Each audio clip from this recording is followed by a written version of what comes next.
नमस्कार दोस्तों, LAC में आप सभी का बहुत बहुत स्वागत है। आज LAC के अंदर खूब सारी खबरों को हम कवर करेंगे। आज भी हमारे साथ विनम्र कुलाल है नहीं, लेकिन हमारे साथ RN भैया हैं जो इससे पहले कई एपिसोड के अंदर एक एपिसोड के अंदर आपके साथ हमारे साथ थे। अब दोस्तों जो पहली खबर है वो दोस्तों हमारी है कोलकाता के अंदर। कोलकाता लॉ कॉलेज के अंदर एक गैंगरेप होता है 25 जून को और इसको अंजाम 3 लोग देते हैं, जिसके अंदर क्या कुछ निकल कर आया है उसके बारे में बात करेंगे। उससे रिलेटेड भी खूब सारी और खबरें हैं जिनके बारे में हम बात करेंगे, लेकिन उससे पहले आप LAC को यानी कि इस चैनल को सब्सक्राइब कर लीजिए।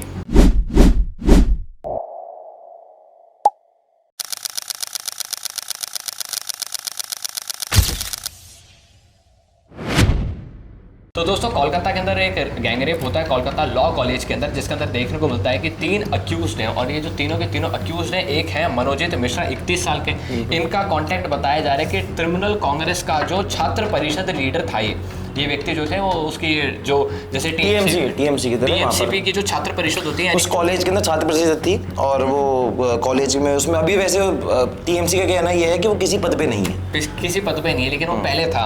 इसके बाद लेकिन मेंबर था एक तरीके से। हाँ मेंबर था। और फिर 2 और अक्यूज है, जाहिब अहमद 19 साल का और प्रमित मुखर्जी 20 साल का। तो ऐसा बताया जा रहा है कि यहाँ पर जब ये गैंगरेप को अंजाम दिया गया तब ये गार्ड रूम के अंदर अंजाम दिया गया था। शाम के समय 4 बजे के आसपास ये जो 24 साल की महिला है इसके अंदर कॉलेज के अंदर आती है, उसको रोक दिया जाता है। फिर 7:50 के बाद से लेकर तक रात को 10:30 बजे तक इस घटना को अंजाम दिया जाता है। और लड़की में इतनी हिम्मत थी क्योंकि इस लड़की को बताया जा रहा था, क्योंकि घटनाक्रम जैसे जैसे हम स्टडी कर रहे थे उसके अंदर बताया जा रहा था कि लड़की को बार बार दबाव बनाया जा रहा था। उसकी वीडियो उन्होंने उसकी वीडियो बार बार बनाकर उसको धमकाया, तुम्हारे घर वालों को दिखा देंगे, तुम्हारी इज्जत नीलाम कर देंगे।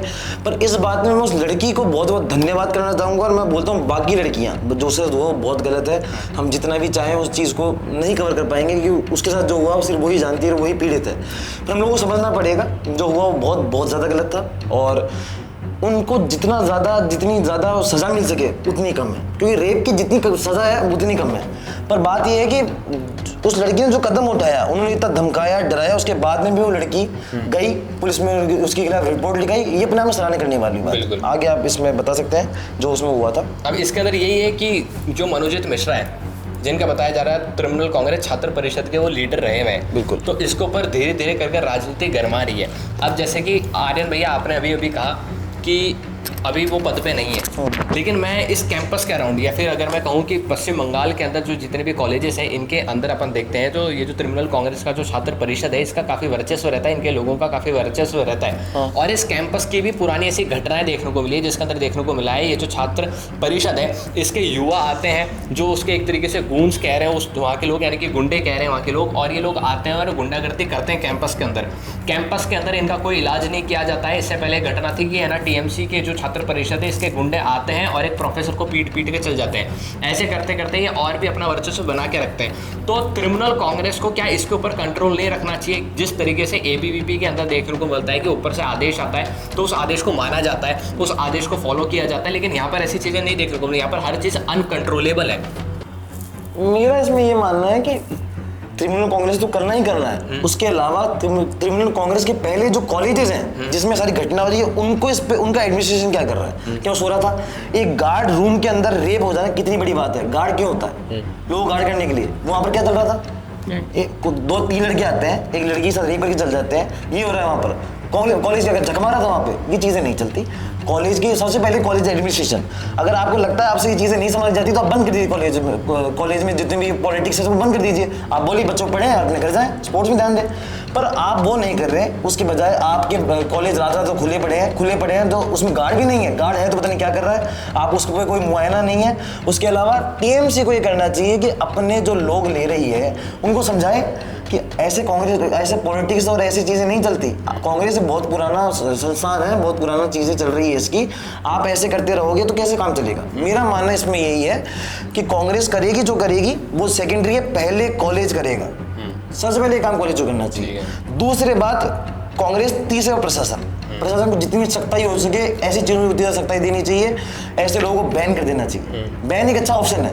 ऐसे बच्चों को कॉलेज में से बैन कर देना चाहिए, उनके खिलाफ बड़े से बड़ा केस बनाकर उनको जेल भिजवाना चाहिए। मेरा मानना इसमें ये है। अच्छा, इसके अंदर मनोजित मिश्रा जो कि है, इसके अंदर खबर के अंदर एक अपडेट ये भी है कि मनोजित मिश्रा ये जो 24 साल की महिला थी जिसके साथ गैंगरेप हुआ है, इसके ऊपर दबाव बना रहा था कि तुम मुझसे शादी कर लो, और उसने मना किया था। उसके बाद इसने धमकी दी थी कि मैं तुम्हारे परिवार वालों को गलत केस में फंसा सकता हूँ, पुलिस से प्रताड़ित कर सकता हूँ, और तुम्हारे ऊपर यानी कि उस पर अलग अलग तरीके से दबाव बना रहा था, और इस दबाव के चलते उसने इस तरीके के क्राइम को अंजाम भी दिया था।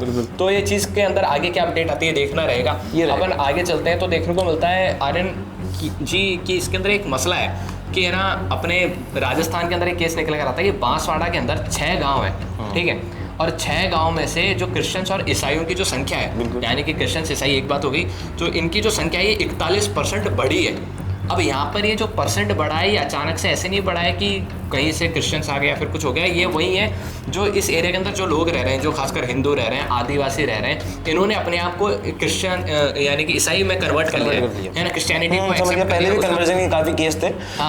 ऐसा बहुत बार पहले, जब पुराने ज़माने में अपन क्रांति की बात करते हैं 1800 की शताब्दी 19वीं शताब्दी, इसमें भी बहुत लोगों ने, जब पोर्तुगीज आए, जब क्रिश्चियन आए, तो उन्होंने बहुत लोगों को कन्वर्ट करवाया था। पर राजस्थान में ऐसी घटना कम देखने को मिली, शायद अब ये ज़्यादा हो रहा है। इसके ये अचानक से ज़्यादा हो गया। अब देखो ना कि 8 साल पहले इस गांव में 800 परिवार थे, 800 परिवार में से 70 परिवार ईसाई धर्म के थे, ठीक है, लेकिन अब यानी कि 8 साल बाद 900 परिवार में से 450 परिवार ईसाई धर्म को मानने वाले हैं, इन्होंने कन्वर्ट कर लिया है। कुछ लोग ऐसे हैं, फॉर एग्जांपल एक बच्चा है, उसका नाम तो है थॉमस, और उसके पिता का नाम है जयराम, यानी कि उस बच्चे ने थॉमस अपने आप को क्रिश्चियनिटी में कन्वर्ट कर लिया। और कहानी ये निकल कर आ रही है कि वो कहीं बीमार था, उसको कहा गया कि आप चर्च चल जाइए, कोई मिशनरीज वहाँ पर आए हुए तो उनको कहा गया कि आप चर्च चल जाइए, वो चर्च जाता है, चर्च जाने के बाद चर्च से आता है और वो ठीक हो जाता है। अब जाहिर सी बात है, तबीयत ठीक होना नहीं होना ये सारी की सारी मेडिकल और साइंस से रिलेटेड चीज़ें, और ये वही बाबा वाला खेल है जो अपने यहाँ पे चलता है कि आपके बहुत बड़ी बीमारी है, जब झाड़ा खा लो और झाड़े सही हो जाओगे। अब झाड़े सही नहीं होते, आप सही होते हो। मैं किसी की धार्मिक भावना को ठेस नहीं पहुंचा रहा हूँ, पर सच्चाई यही है कि आप डॉक्टर की दवाई सही होगी, दवाइयाँ हैं, मेडिकल सुविधा है, आप उनमें जाएं। झाड़े फूंक, उसके अलावा आपका ये ईसाई धर्म कभी किसी को सही नहीं करता है साहब। कोई अगर आपके धर्म में डॉक्टर है तो जरूर सही कर देगा, पर ये बाबा को सही नहीं कर सकते। इस चीज़ के बच के रहिए कि बाबा चाहे वो चर्च का कोई प्रीस्ट हो या कोई भी हो, या वो सही नहीं करता। आपको प्रॉपर दवाइयों की जरूरत है, उसमें जाइए।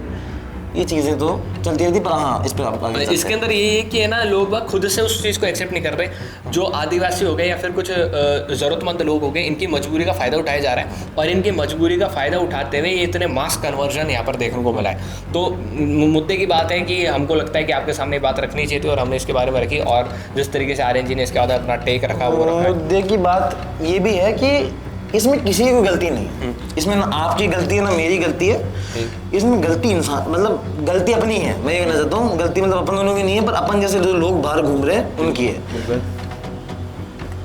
उन्होंने बोला धर्म चेंज करने को, उन्होंने कर लिया, ठीक है, इस पर कोई क्या करेगा? इस पर ना कोई सरकार कुछ कर सकती है, ना प्रशासन कुछ कर सकता है। इसमें आपकी मर्जी थी, आप गए, आपने धर्म चेंज कर लिया। अब ये उनके दिमाग में क्या चल रहा है क्या नहीं चल रहा है, उसमें अपन कुछ नहीं कर सकते। धर्म चेंज करना उनका आपसी मामला है, मतलब उनके खुद का मानसिक खेल है, कर रहे हैं करेंगे, अपन उसमें कुछ नहीं कर सकते। तो इसमें किसी भी चीज़ को दोषी ठहराना तो मेरे हिसाब से नहीं है। अगर लोगों को लगता है कि गलत है तो फिर आपको खुद को ही समझना पड़ेगा क्या गलत है क्या सही है। तो मेरे हिसाब से फॉर एग्जांपल आरएसएस है, बिल्कुल, तो आरएसएस का जो ग्राउंड वर्क है, ग्राउंड कंट्रोल है, बहुत बढ़िया है, बिल्कुल। तो आरएसएस को क्यों ना इस पे काम करना चाहिए, क्यों ना एकत्रित करना चाहिए लोगों को? नहीं, आरएसएस ही क्यों, आरएसएस ही क्यों? काफ़ी ऐसे लोग हैं जो बहुत समझदार लोग हैं, हर गाँव में 2, 3, 5, मैं बोलता हूँ 700 में से तो बहुत सारे लोग समझदार होंगे ही ना, वो समझा सकते हैं। बड़ों का काम बच्चों को समझाना ही होता है। जवानी में हम बच्चे हैं, हम गलतियां कर रहे हैं, हम नई चीज़ें पढ़ते हैं, हम नई चीज़ देख के आकर्षित होते हैं। कल को मैं भी किसी मूवी देखकर छत के ऊपर कूदा करता था, इसके मैं क्रिश बन जाऊंगा।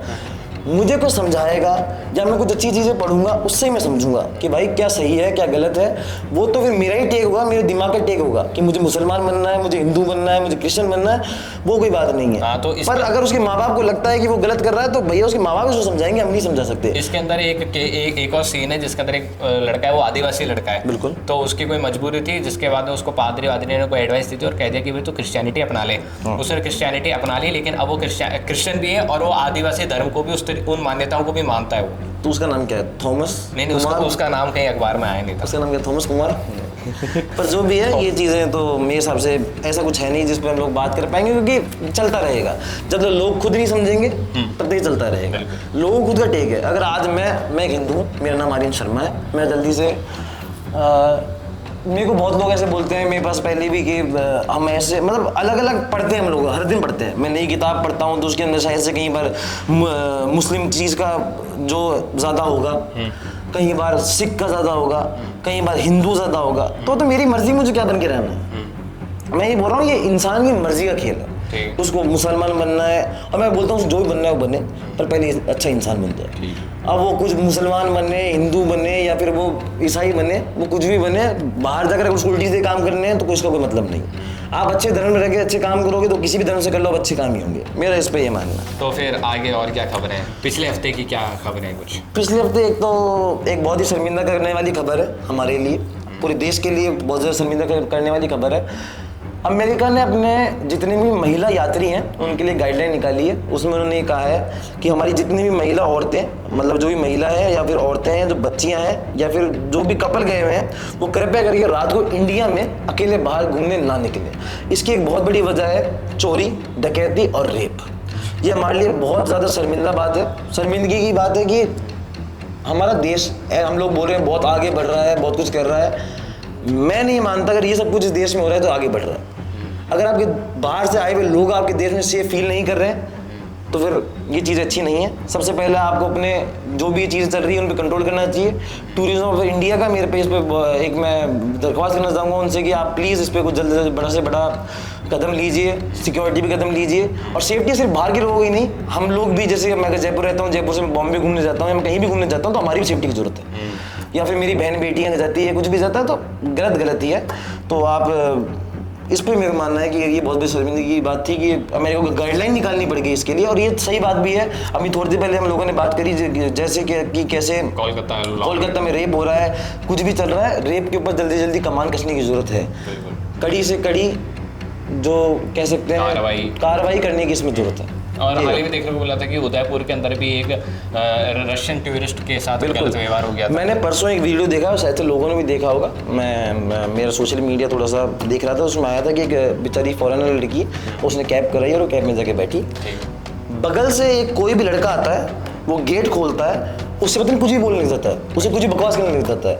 उस लड़की ने चुपचाप वीडियो बनाकर वो डाल दिया, तो हमको पता लगा कि कैसे क्या दरिंदगी फैल रखी है लोगों में। तो ये चीज़ें कम होनी चाहिए। तो एक सेंस ऑफ ह्यूमर और एक तरीके से जो सेंस ऑफ ह्यूमैनिटी खत्म होती जा रही है। बिल्कुल। कोई आपके देश में आया है, कोई आपकी जगह पर आया है, आपको उनका सम्मान करना चाहिए, आपको उनको अपनी जगह घुमानी चाहिए, आपका कल्चर दिखाना चाहिए। उसके बजाय आप ये सब कुछ दिखा रहे हो, ये चीज़ें बहुत ख़राब है। मतलब विचलित भी कर देती है, बिल्कुल बहुत। और कितना इसकी वजह से हमारे कितनी चीज़ों में फ़र्क पड़ता है। इंडिया टूरिज्म खराब होता है। बिल्कुल। तो ये चीज़ें, और आपके इकोनॉमिक ग्रोथ खराब होती है।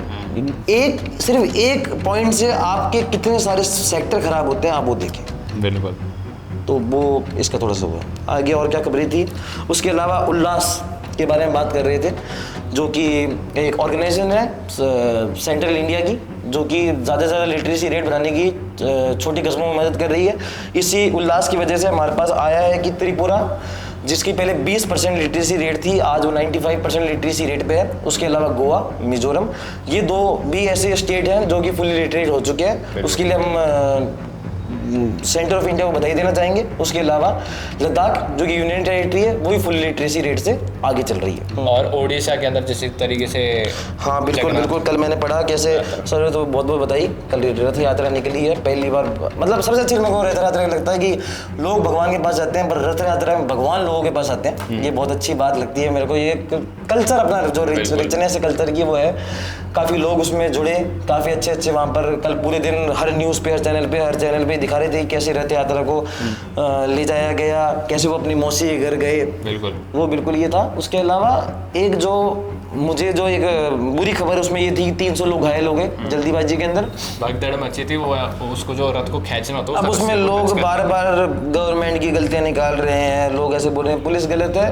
मैं ना, जहाँ तक मैंने उसमें देखा, काफ़ी सारे पुलिस वाले तैनात थे। कहीं ना कहीं आप भी बहुत ज़्यादा गलती करते हैं। अगर आप वहाँ पर गए हो तो आपको वहाँ का एक सर्टेन डेकोरम है जिसको बना के चलना चाहिए। वहाँ पर लोग भगदड़ में मचा रहे हैं, या फिर भगदड़ आप मचाते हैं, लोग ही मचाते हैं भगदड़, वहाँ की पुलिस वाले नहीं मचाते भगदड़। आप समझें कि आप आगे जा रहे हैं, आप आराम से चलें। काफ़ी लोग आपके साथ में, काफ़ी लोग, आपके बीवी बच्चे भी वहाँ पर गए हैं, आपके फैमिली वाले, आपके माँ बाप भी वहाँ पर हैं। एक छोटी सी गलती से कितना बड़ा हंगामा हो सकता है। वो तो कल चलो फिर भी उसको उन लोगों ने सही टाइम पे कंट्रोल कर लिया, तो हम लोग को ज़्यादा वो नहीं। पर ऐसे अगर आगे कोई चीज़ें होती है तो हमने पहले भी चीज़ें देखी, कितनी बार ऐसे भगदड़ में कितने लोग मर गए, कितनी क्या चीज़ें हुई। अभी RCB वाले में यही हुआ था। पर मुझे लगता है इसमें सेंस ऑफ पीपल जो मतलब इंसान का खुद का भी एक माइंडसेट होना चाहिए कि हम जा रहे हैं, हम आराम से जाएं, आराम से करें। आप आराम से करेंगे तो भी आपको उतना ही मजा आएगा, उसमें कोई गलती नहीं। तो दोस्तों आज के हमारे जो खबरों का सिलसिला था वो यहीं तक था। हमने खूब सारी खबरों को कवर करा, इसके अंदर हाल ही में जो घटित हुई खबरों को उसको भी कवर करा, जिसके अंदर रेप सबसे बड़ा मुद्दा निकल कर आ रहा है। अमेरिका किस तरीके से अपने महिलाओं के लिए गाइडलाइन जारी कर रहा है वो भी निकल कर आ रहा है। साथ साथ हमने खूब सारी पिछले हफ्ते की तमाम खबरों को कवर कर लिया है। और साथ साथ ये भी देखने को मिलता है कि एक भारत के लिए खुशखबरी थी कि Shubhanshu Shukla international space station में जा पहुंचे हैं और उनका जो रॉकेट है वहाँ पर डॉक हो चुका है। इसको लेकर दोस्तों आगे हम और भी खबरें लेकर आएंगे, आप हमको सब्सक्राइब कर लीजिए। जय हिंद, जय भारत।